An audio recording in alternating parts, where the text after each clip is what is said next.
Why I stopped working in childcare. TikTokers, it's me, the lady with the bonnet. Yes, good morning. I came across a video from a user, and it kind of made me remember why I quit childcare. But it's not exactly what you think when I say quit childcare. And in 5, 4, 3, 2, 1.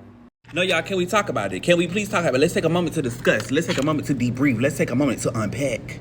So I'm not really understanding why they're not telling y'all. Like, we all know that the world is behind, like, globally, like, because of the pandemic and stuff. But I don't understand why they're not stressing to y'all how bad it is. Like, I'm not even trying to be funny, but these kids are... I'm going to just say this. I teach 7th grade. They are still performing on the 4th grade level. Now, I agree with everything that this young man is saying. Basically, your children that are in their current level are not performing at their current level. They are reading or writing at a lower grade level than what they are currently in. And I think one of the important things that parents don't realize is that it all starts at the foundation of your child's education. And teachers can't just do it all. It also has to start with parents too. And I think that if parents do take at least some effort to contribute to their children's education, stuff like this would not happen. I don't care how you flip it, turn it, swing it, swindle it.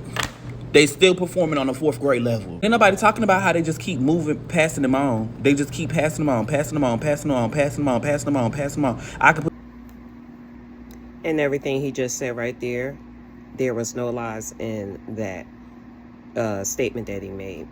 Unfortunately, some children are just being passed on to the next grade because schools do not have the capacity to keeping your child behind because they are not at the level that they're at. And again, it all starts at the foundation of your child's education. So we can't just keep blaming school officials. We can't keep blaming teachers. It all starts at home. If that child is not receiving the support that they need in order to flourish in the educational school system, this is one of the reasons why your child ends up passing on to the next grade, not being equipped with the proper skills that they need. Put as many zeros in this grade book as I want to. They're going to move that child to the 8th grade next year. Ain't nobody talking about that. Why they not talking about that? Why they not telling y'all that y'all... And why don't y'all know that y'all kids not performing on their grade level? Why y'all don't know this?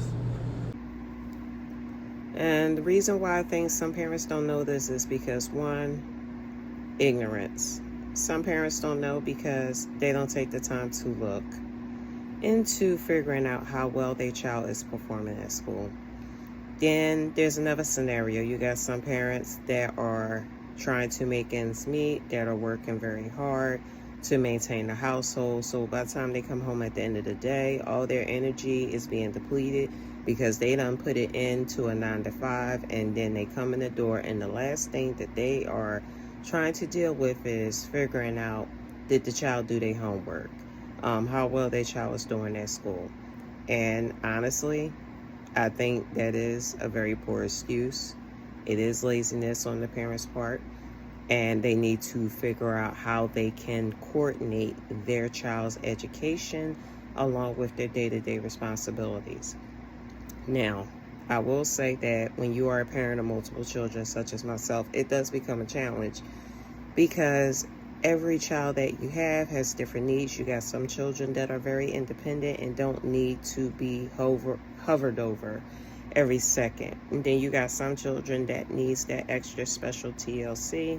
And again, when you are dealing with working the 9 to 5, trying to make ends meet, trying to figure out what's going to be for dinner, trying to maintain the cleanliness of your household, and just trying to make sure that you have your mental needs met. The last thing that the parent be thinking about is what's going on with their child. And children don't ask to be here. We are the ones that choose to lay down and have a kid.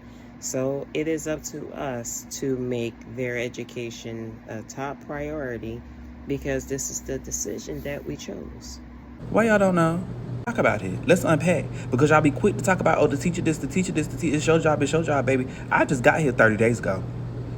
She was performing on the 4th grade level since 4th grade. Why we not talk? Well, let's talk about it. You the teacher. You supposed to be, again, she been on the 4th grade level since the 4th grade. We in 7th grade now. So you let this child go 3 years and you never knew that your child was still in the 4th grade, ain't never left the... Yeah, sad but true. Some parents are caught up in their own day-to-day lives that they forget to do a quick check-in with the teachers to find out how their child is doing when it comes to their education.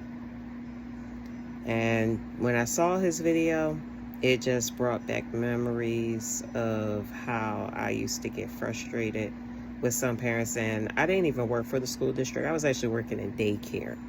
We had to come up with weekly lesson plans around topics, subjects basically. And we had to figure out how we was going to teach these kids. And that was one of the main reasons why I stopped working in the education system. Because I did not feel like me as a person was fully equipped in order to teach kids what they need to know in order to even move on to kindergarten.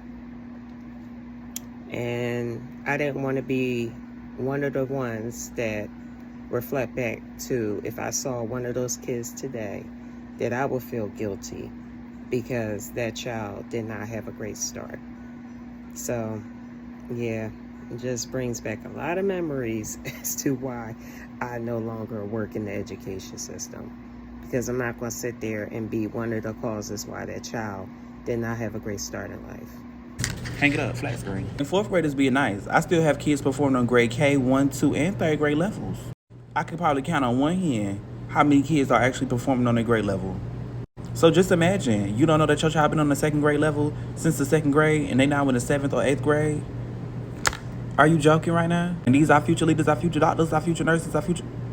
Please, please. Even brings back that old saying that I've often heard, that it takes a village to raise a child, and it does. It's not just the teacher's responsibility to take it in. It involves everybody.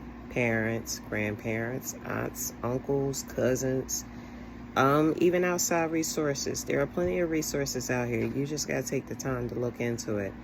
Same way you can look into products on TikTok Shop. Same way you can dive into Twitter. Same way you can look into all these social media outlets for your entertainment purposes only. You can also look into other resources to help your child as well. So basically, to sum it up in this whole video, it's very important that your child has a great start in life when it comes to the education system. It's very important that you have tools, extra help that you need in order for your child to flourish. And it's also very important as a parent that you find ways to make sure that your mental health is at a higher level so that you can be able to take on all these tasks. So that's just my 2 cents. I think it was a very great video that this young man did. Again, don't sit here and think that I am bashing parents, because I'm not. It's just a reflection on myself as far as what led me to no longer work for the education system. Because at the end of the day, each of these children that leave are, leave us and move on to the next level. If we didn't give them what they need to have, then what's going to happen to them years down the road? So that's it.